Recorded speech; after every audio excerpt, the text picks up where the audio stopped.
Assalamualaikum warahmatullahi wabarakatuh. Halo teman-teman, perkenalkan nama saya Nur Arisda dengan NIM 230501501027 dari Program Studi Pendidikan Bahasa dan Sastra Indonesia Universitas Negeri Makassar tahun 2023. Baik, pada kesempatan kali ini saya akan membahas materi pengenalan fonem.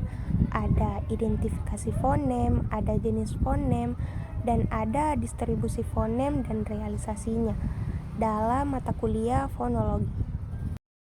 Yang pertama, identifikasi fonem. Fonem adalah bunyi bahasa mirip kedengarannya, dan fonem merupakan bunyi terkecil yang dapat membedakan arti. Dalam ilmu bahasa, fonem itu ditulis di antara dua garis miring. Dan adapun cara mengidentifikasi fonem yang pertama yaitu mencari satuan bahasa, lalu membandingkannya dengan satuan bahasa lain yang mirip. Jika kedua satuan bahasa tersebut berbeda, berarti bunyi tersebut adalah fonem, karena fonem sendiri berfungsi membedakan makna satuan tersebut. Contohnya kata saku, laku, baku, dan daku.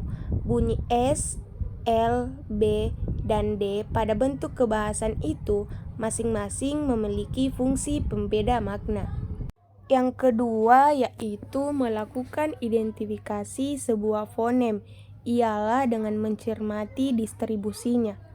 Apabila sebuah fonem berdistribusi komplementer pada posisi yang berbeda, misalnya di awal deretan bunyi atau di akhir deretan bunyi, merupakan bunyi bahasa itu alofon.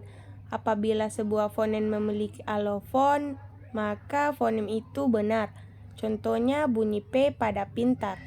Itu akan diucapkan berbeda dengan P pada asap atau lesap.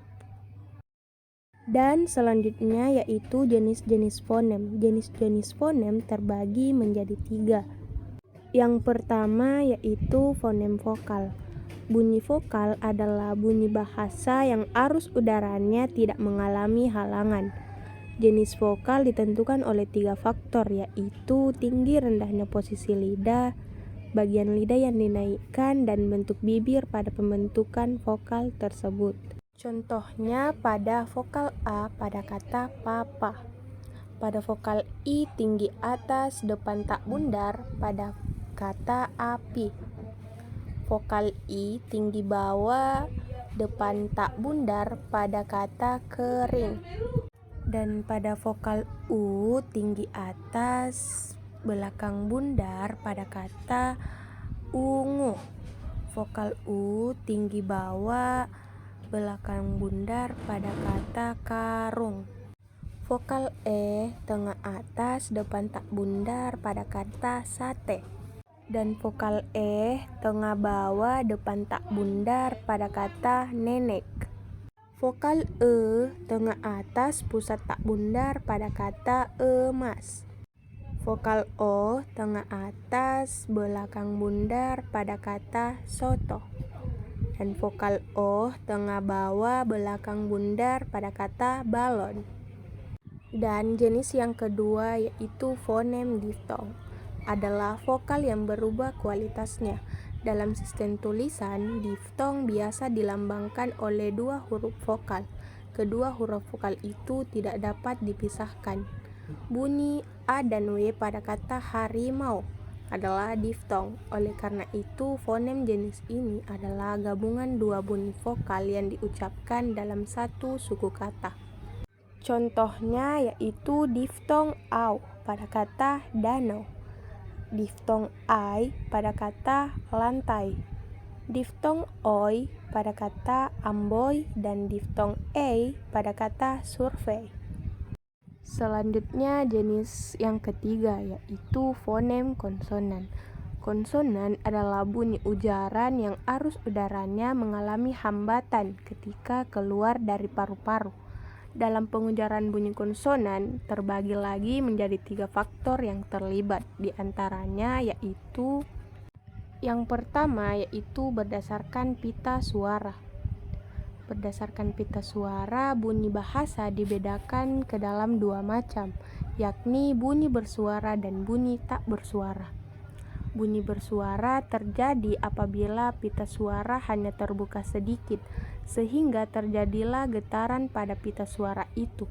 Yang termaksud bunyi bersuara yaitu ada bunyi B, D, G, M, N, J, Z, R, W, dan Y. Dan selanjutnya bunyi tak bersuara. Bunyi tak bersuara terjadi apabila pita suara terbuka agak lebar, sehingga tidak ada getaran pada pita suara. Yang termaksud bunyi tak bersuara yaitu bunyi K, P, T, F, S, dan H. Dan fonem konsonan yang kedua yaitu tempat artikulasi. Berdasarkan tempat artikulasinya terbagi lagi nih menjadi 4 macam konsonan, yakni yang pertama konsonan bilabial adalah konsonan yang terjadi dengan cara merapatkan kedua belah bibir, misalnya bunyi B, P, dan M. Dan yang kedua konsonan labiodental adalah bunyi yang terjadi dengan cara merapatkan gigi bawah dan bibir atas, misalnya bunyi F. Dan yang ketiga konsonan laminio-alveolar adalah bunyi yang terjadi dengan cara menempelkan ujung lidah ke gusi, misalnya pada bunyi T dan D. Yang keempat adalah konsonan dorsovelar, adalah bunyi yang terjadi dengan cara menempelkan lidah ke langit-langit lunak, misalnya pada bunyi K dan G.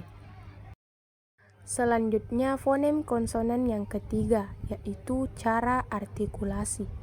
Berdasarkan cara pengucapan atau cara artikulasinya, konsonan dapat dibedakan sebagai berikut. Yang pertama, konsonan letupan atau eksplosif, yakni bunyi yang dihasilkan dengan menghambat udara sama sekali di tempat artikulasi itu dilepaskan. Yang kedua, konsonan nasal adalah bunyi yang dihasilkan dengan menutup alur udara keluar melalui rongga mulut tetapi dikeluarkan melalui rongga hidung. Yang ketiga, konsonan lateral, yakni bunyi yang dihasilkan dengan menghambat udara sehingga keluar melalui kedua sisi lidah. Dan yang keempat adalah konsonan frikatif, yakni bunyi yang dihasilkan dengan menghambat udara pada titik artikulasi, lalu dilepaskan secara frikatif. Yang kelima, konsonan afrikatif, yakni bunyi yang dihasilkan dengan melepas udara yang keluar dari paru-paru secara frikatif. Dan yang keenam atau yang terakhir yaitu konsonan getar, yakni bunyi yang dihasilkan dengan mengartikulasikan lidah pada lengkung gigi kemudian dilepaskan secepatnya dan diartikulasikan lagi. Dan selanjutnya yakni distribusi dan realisasi fonem. Distribusi fonem adalah letak atau beradanya sebuah fonem dalam satu satuan bahasa. Apabila sebuah fonem berdistribusi komplementer pada posisi yang berbeda, misalnya di awal atau di akhir deretan bunyi, maka bunyi itu alofon. Sedangkan realisasi fonem adalah pengungkapan sebenarnya dari ciri-ciri atau satuan fonologis, yaitu fonem menjadi bunyi bahasa. Realisasi dalam wujud bunyi yang bermacam-macam dari sebuah fonem itulah yang disebut sebagai alofon. Dan pendistribusian dan realisasi fonem terbagi menjadi dua. Yang pertama, fonem vokal. Semua fonem vokal dapat berdistribusi pada semua posisi, baik pada posisi awal, tengah, dan akhir. Berikut contoh realisasinya. Yang pertama, fonem A. Secara umum, fonem A direalisasikan sebagai bunyi A, baik pada posisi awal kata, tengah kata, maupun akhir kata, seperti pada kata apa dan padam. Secara fonetis, akibat pengaruh lingkungan, sebenarnya fonem A pada silabel pertama kata apa dan pada silabel kedua kata padam adalah tidak sama. Namun, ketidaksamaan itu tidak dapat dipolakan seperti pada pengucapan fonem I dan E. Yang kedua, fonem I. Fonem I mempunyai dua macam realisasi. Yang pertama direalisasikan sebagai bunyi I tinggi atas depan tak bundar apabila berada pada silabel terbuka atau silabel tak berkoda, seperti pada kata sini. Dan yang kedua direalisasikan sebagai bunyi I tinggi bawah depan tak bundar apabila berada pada silabel tertutup atau silabel berkoda, seperti pada kata ketik. Yang ketiga, fonem U. Fonem U juga mempunyai dua macam realisasi. Yang pertama dilafalkan sebagai U tinggi atas belakang bundar apabila berada pada silabel terbuka seperti pada kata tisu. Dan yang kedua dilafalkan sebagai bunyi U tinggi bawah belakang bundar apabila berada pada silabel tertutup seperti pada kata ukur. Dan yang keempat, fonem E. Fonem E mempunyai dua macam realisasi. Yang pertama direalisasikan sebagai bunyi E tengah atas depan tak bundar apabila berada pada silabel terbuka seperti pada kata ide.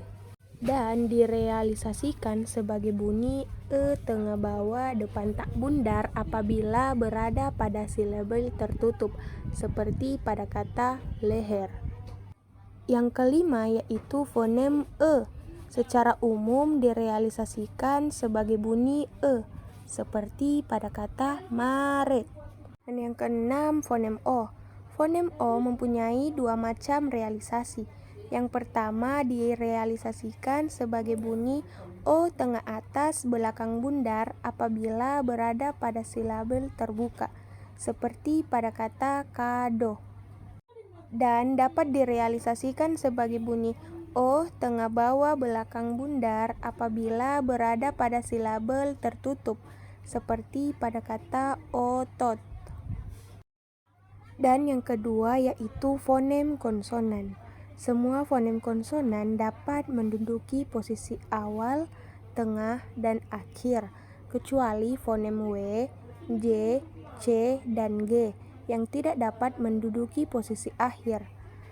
Nah, perhatikan distribusi dan realisasi fonem berikut. Yang pertama, fonem B.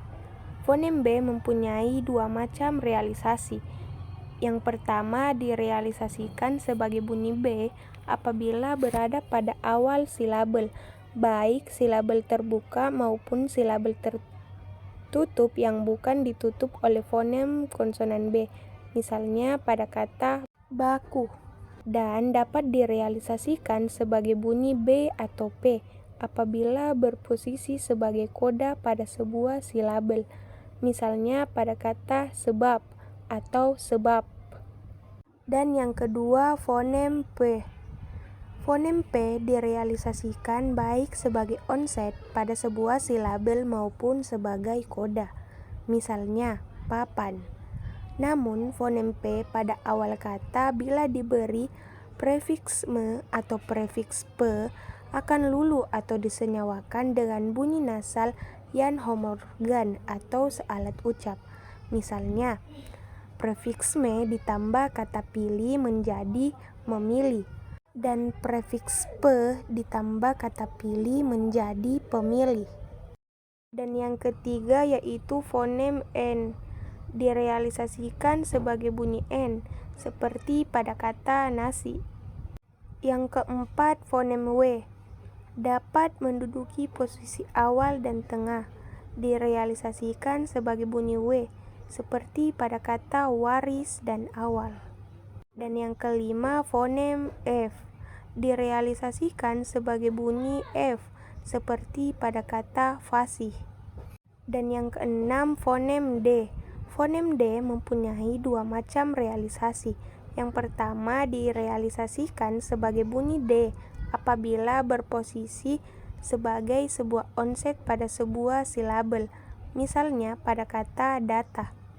Dan dapat direalisasikan juga sebagai bunyi T dan D apabila berposisi sebagai sebuah koda pada sebuah silabel, yaitu abad, dilafalkan sebagai abad atau abad. Yang ketujuh, fonem T, seperti pada kata batik.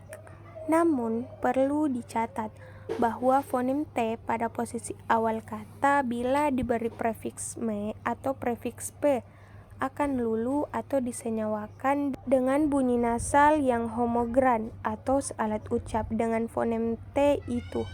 Misalnya, prefiks me ditambah kata tari menjadi menari, dan prefiks pe ditambah kata tari menjadi penari. Dan yang kedelapan, fonem L, baik pada onset maupun sebagai koda pada sebuah silabel, seperti pada kata malam.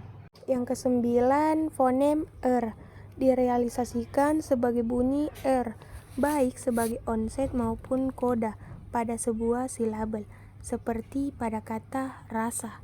Yang ke-10, fonem Z, bila sebagai onset pada sebuah silabel, misalnya sakat.